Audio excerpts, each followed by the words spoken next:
What's the worst intimate experience you had? 1.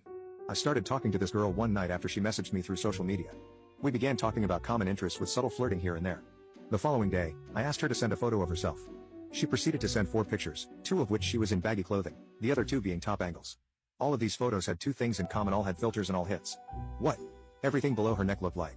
I instantly suspected she was a beluga. After talking for a little while, our conversation shifted to a more intimate context. She told me about some of her fantasies, such as getting tied down and tickled. I refused to follow through with that one but told her I'd fulfill some of her other ones. We made a plan for her to sneak over while my parents were out of my house the next day. Well, the next day rolls around, and we talk about her coming over, which she later does. After waiting an hour for her bus to get to my house, I waited outside so she knew which house was mine. As she walks to my driveway, I noticed something about her. Not only was she hiding her body for good reason, but she was also very unattractive in person. Maybe a solid 2 out of 10 to put the cherry on top of the cake. She smelled like a mix of body odor and cigarettes.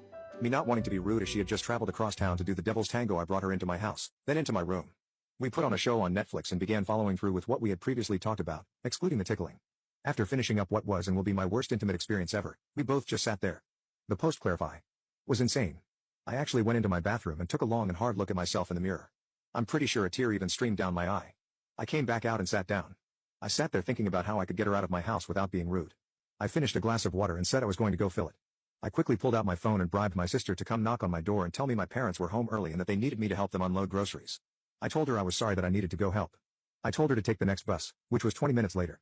For the next 2 hours, I sat there smelling like her. I couldn't handle the amount of must that was emitting from me. I wanted to puke and shower myself with bleach. I deeply regretted everything I'd just done. Game is game though.